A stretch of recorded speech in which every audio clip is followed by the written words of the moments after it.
Remue ménage. Remue ménage.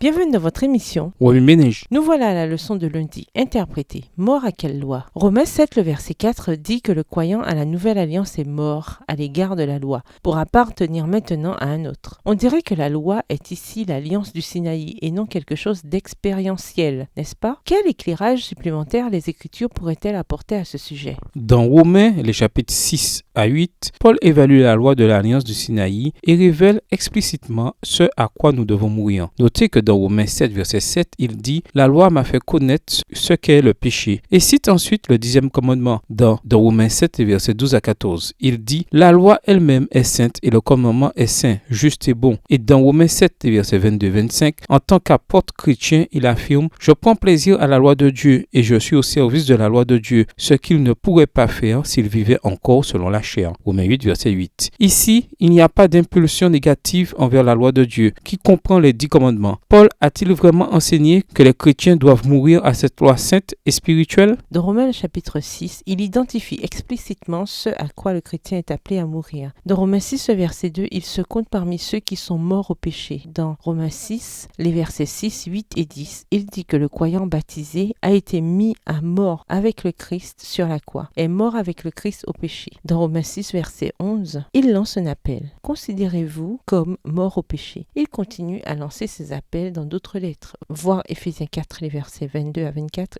et Colossiens 3, les versets 5 et 8 à 10. Avant que Paul parle de mourir à la loi, il établit d'abord que la mort par laquelle le chrétien doit passer est la mort au péché. Pour s'assurer que personne ne l'accusera d'assimiler la loi au péché, il précise « La loi est-elle péché? Certainement pas. » Romains 7, verset 7. Ensuite, il procède à l'exaltation de la loi dans les versets suivants, comme nous l'avons cité plus haut. Alors, est-il possible qu'il y ait une loi du péché à laquelle le chrétien doit mourir? En effet, il y en a une. Dans ce contexte même, Paul parle d'une puissance sinistre qui cherche à le rendre prisonnier de la loi du péché qui est en lui. Romains 7, le verset 23. Même en tant qu'apôtre qui intérieurement sert la loi de Dieu, il ressent encore dans la chair l'envie de servir la loi du péché. Romains 7, le verset 25.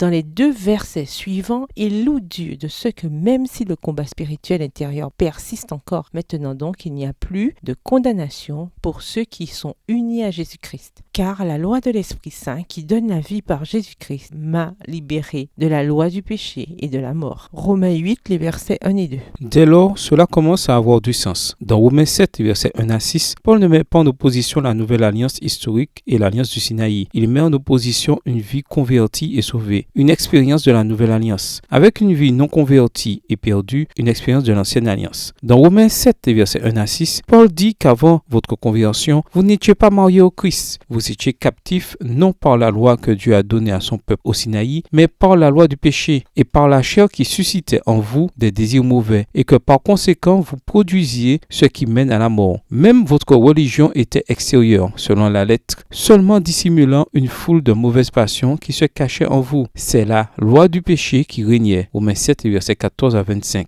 et non la loi de l'esprit écrite dans le cœur, Romains 8, versets 1 à 4. Mais l'Esprit de Dieu vous a convaincu par l'évangile et par le processus de conversion et de confiance en la justice de Jésus. Vous êtes morts à la loi du péché. Votre ancien moi, le premier mari dans Romains 7, versets 1 à 3, a été mis à mort avec le Christ sur la croix, afin que vous puissiez appartenir maintenant à un autre, au Christ, produire ce qui est agréable à Dieu et servir au Dieu d'une façon nouvelle. Grâce à Dieu, si vous demeurez en Jésus, Romains 7, verset 25, et si vous recherchez un nouveau baptême de son esprit chaque jour, Romains 8, versets 5 à 17, vous aurez une victoire continuelle sur les luttes, vous surmonterez les épreuves dans votre vie chrétienne et vous porterez beaucoup de fruits pour Dieu. Le danger d'interpréter Romains 7, les versets 1 à 6 comme un conflit entre l'ancienne alliance et la nouvelle alliance historique est qu'il voile son message spirituel, aveuglant les gens à son appel évangélique et à son assurance. Remue ménage, après avoir regardé votre texte écrit et annoté, quels éclairages particuliers vos notes semblent-elles indiquer dans l'ensemble? Quelles questions émergent après l'étude de ce passage? Quelle partie du passage trouvez-vous difficile? En considérant Romains 7, les versets 1 à 6, dans le contexte de Romains 6 à 8, voyez-vous le contraste entre 2 expériences? Laquelle des 2 correspond à la vôtre? Au revoir et à demain si Dieu veut.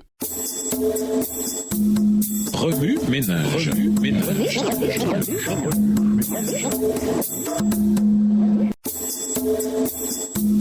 Remue ménage.